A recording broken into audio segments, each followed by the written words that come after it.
आज द्विघात समीकरण नामक चैप्टर को हम लोग देखेंगे, जो 10वीं वर्ग का एक बहुत ही महत्वपूर्ण चैप्टर है, जिसमें से लगभग 15 से 20 नंबर के प्रश्न जो है एग्जाम में पूछे जाते हैं।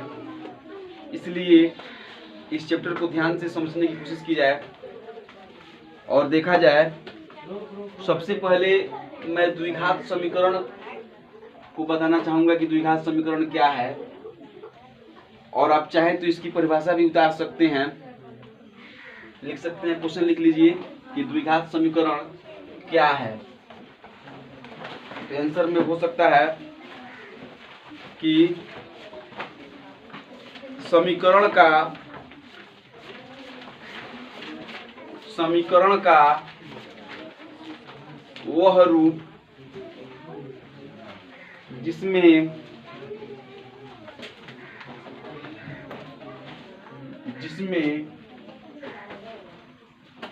अधिकतम घात 2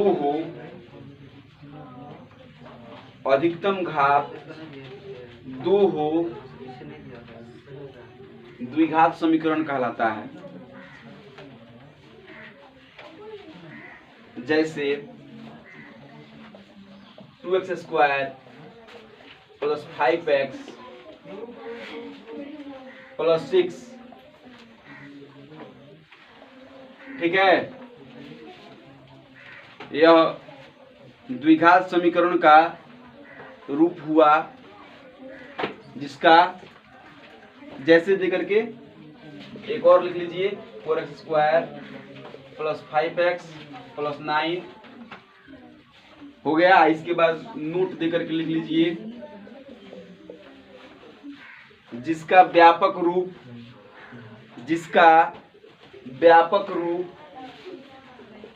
ax² + bx + c के रूप का होता है, ठीक है।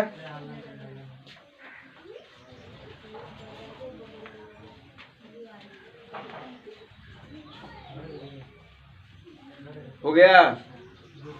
आगे अब आपने देखा ax² + bx + c यह द्विघात समीकरण का व्यापक रूप है। यहाँ जब बराबर 0 देंगे तब यह द्विघात समीकरण का व्यापक रूप होगा।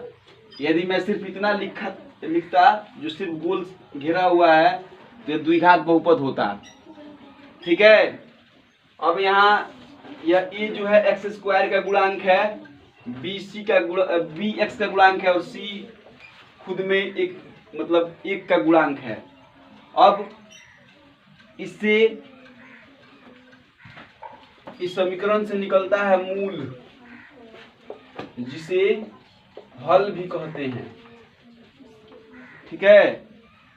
तो इसके 2 आंसर निकलते हैं। मान x का 2 मान निकलेगा। रैखिक समीकरण में x का 1 मान निकलता है, द्विघात समीकरण में x का 2 मान निकलता है। अब वह 2 मानों के लिए प्रकृति निश्चित होती है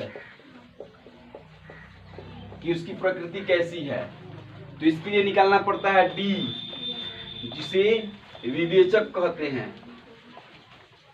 इसका एक और नाम विविक्तर भी है, विविक्तर, जिसका सूत्र होता है b² - 4ac, ठीक है।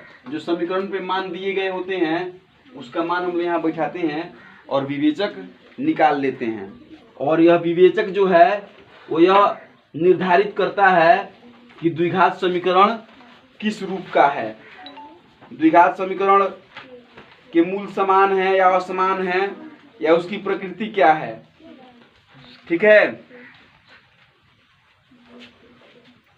उधर सूत्र है वो।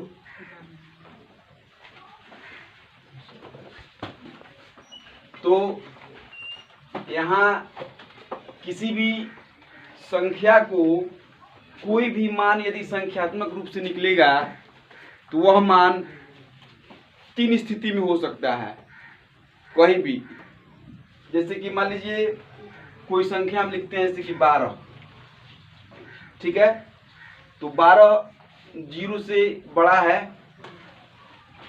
जीरो से बड़ा है, अर्थात कोई भी संख्यात्मक मान वह 3 स्थिति का हो सकता है, जिसका आकलन जीरो से जब किया जाए तो वह 3 स्थिति का हो सकता है। या नहीं तो वह जीरो से बड़ा होगा, या नहीं तो जीरो से छोटा होगा, या नहीं तो जीरो के बराबर होगा। ये ना 3 स्थिति होती है। किसी भी पूर्णांक का आकलन 3 स्थितियों में होता है, यानी तो वह जीरो से बड़ा होता है, यानी तो जीरो से छोटा होता है, यानी तो जीरो के बराबर होता है। तो उसी प्रकार इस d का भी आकलन किया जाएगा। जब d का मान हम निकालेंगे, जब 20 से जब निकालेंगे, तो जब इसका मान जीरो आ जाएगा, क्या आ जाएगा, जीरो, तो इसकी प्रकृति मतलब लिखी जाएगी कि मूल वास्तविक और समान होंगे। ठीक है। और जब मान जो है क्या होगा कि जीरो से छोटा होगा, जब मान d जो है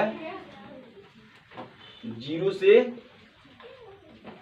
बड़ा होगा, यह मुंह जिधर खुला रहेगा चिन्ह का वह बड़ा होता है। जब d बड़ा होगा जीरो से, तो मूल वास्तविक और असमान होंगे। ठीक है। और जब d छोटा होगा जीरो से, अर्थात जब छोटा होगा तो मान ऋणात्मक होगा, माइनस में होगा। जो 12 आया था वह -12 आ जाएगा। ठीक है। तो ऐसी स्थिति में मूल जो है अवास्तविक होंगे। अवास्तविक का मतलब हुआ कि मूल निकलेगा ही नहीं, आंसर आई भी नहीं करेगा जब वो जीरो से छोटा होगा तब। तो इस 3 सूत्रों को आप याद कीजिएगा, क्योंकि इसको याद करना जरूरी है, क्योंकि इसके ऊपर परीक्षा में बहुत सारे प्रश्न आएंगे। ठीक है। अब इसको अच्छे से समझिए और उसके बाद जो है मैं इसके ऊपर क्वेश्चन समझाने का प्रयास करूंगा। अब मैं आप लोगों को एक प्रश्न दे रहा हूं जिसमें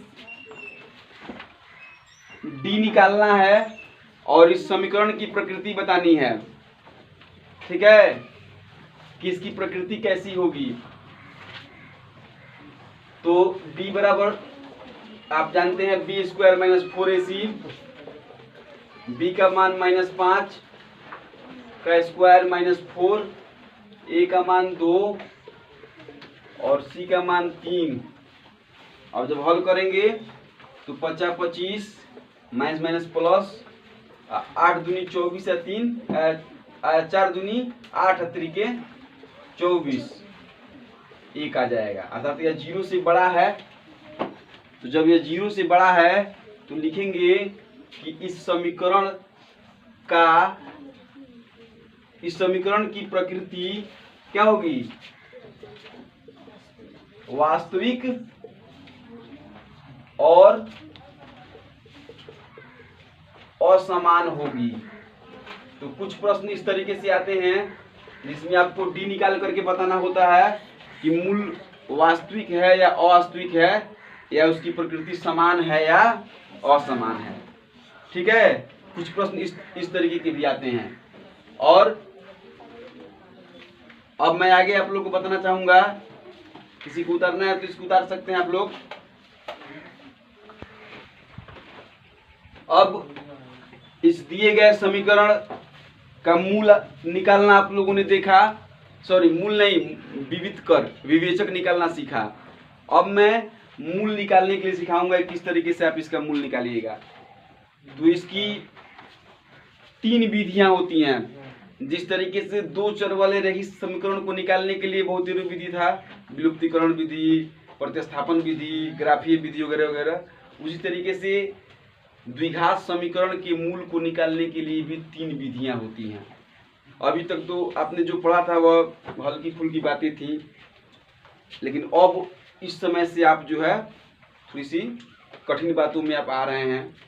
एक चीज इसमें छूटा हुआ है, जो यह था कि द्विघात समीकरण का पहचान करने के लिए भी आता है। पहचानना होता है, ऑब्जेक्टिव टाइप क्वेश्चन में आ जाता है, पहचानना होता है कि वह द्विघात समीकरण है कि नहीं।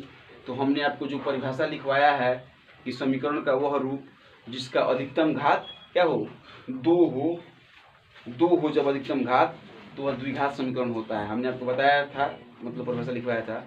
तो आप इस स्थिति पर जांच पड़ताल कीजिएगा। यदि आपको उस समीकरण का घात 2 दिखाई दे तो आप उसे द्विघात समीकरण का रूप दे दीजिएगा। इसके अलावा जब आप चैप्टर बनाइएगा, जब समस्याएं आएंगी तो उसको मैं बताऊंगा भी। फिलहाल हम लोग मूल निकालने की विधियों के बारे में चर्चा कर रहे हैं। तो मूल निकालने की जो विधियां हैं वो सबसे पहली और सरल विधि होती है गुणनखंड विधि। गुणनखंड तोड़ करके तब उसके बाद हम लोग x का मान निकाल लेते हैं। दूसरी विधि है पूर्ण वर्ग विधि, ठीक है, जो श्रीधार्याचार्य एक गणितज्ञ थे जिन्होंने इस विधि का प्रतिपादन किया था। और श्रीधार्याचार्य की इस पूर्ण वर्ग विधि के तहत सूत्र प्रदान किया गया और सूत्र के हिसाब से भी वह मतलब निकाला जाता है किसी भी समीकरण का मूल। उनका सूत्र है, लिख लिया जाए सूत्र को। द्विघात सूत्र बराबर x बराबर होता है -b प्लस माइनस √d बट्टा 2a, ठीक है। यह धार्याचार्य का सूत्र कहलाता है, श्रीधार्याचार्य का सूत्र। इस पे आप मान बैठा दीजिएगा ही तो आंसर आ जाएगा। इसके लिए पहले आपको d निकालना पड़ेगा। तो आप चाहें तो d निकालिए, चाहे सीधे -b plus minus √b² -4ac बट्टा 2a, इस पर भी आप रख करके आसानी से मान निकाल सकते हैं। तो जब सूत्र लिख दिया गया है तो इसको मैं निकालने का प्रयास कर रहा हूँ, ठीक है। तो b का मान आपके पास -5 है। पहले a b c का मान छांट लेते हैं। तो a बराबर है आपका 2, b बराबर है -5 और c बराबर है 3, है ना। अब b के जगह पे सबसे आसान है, सूत्र अगर याद रखते हैं तो ये बिल्कुल आसान है, ठीक है। यह पूर्ण वर्ग विधि से निकला है। इसको मैं साबित भी करूंगा, अभी प्रमाणित करूंगा कि यह कैसे आया है इतना, ठीक है। तो b का मान आपका कितना है -5। तो एक तो माइनस यहाँ पे मौजूद है और वो हम -5 हम यहाँ पे उतार देंगे। प्लस माइनस b² अर्थात -5 का स्क्वायर -4 और a का मान है 2 और c का मान है 3, समझ रहे हैं। 2 a का मान है 2, ठीक है। अब इसको हल करें तो माइनस माइनस प्लस, अलजेब्रा के नियमानुसार minus minus plus, plus minus, अब b² मतलब -5 को 2 बार गुना कीजिएगा तो 25 और माइनस माइनस प्लस 4 दूनी 8 3 24 बट्टा 4 5 प्लस माइनस √1 बट्टा 4। अब देखिए 1 का अगर वर्गमूल निकालिएगा तो 1 ही आएगा, ठीक है। √1 लिखिए या सामान्य 1 लिखिए, कोई फर्क नहीं पड़ता है। तो यहाँ हो गया 5 प्लस माइनस 1 बट्टा 4। अब यह प्लस माइनस का जो है यह मतलब माजरा क्या है, इसको समझिए। प्लस माइनस का माजरा है कि हमने आपको पहले ही बताया था कि x का हल 2 को निकलेगा।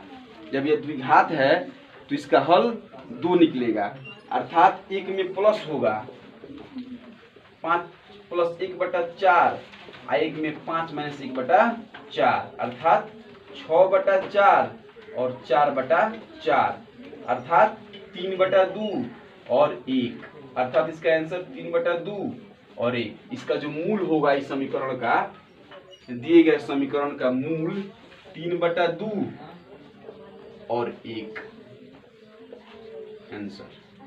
इस तरह से आपने श्रीधार्याचार्य के विधि के अनुसार फार्मूले का उपयोग करके, श्रीधार्याचार्य के सूत्र का उपयोग करके आपने इसका मूल निकाला।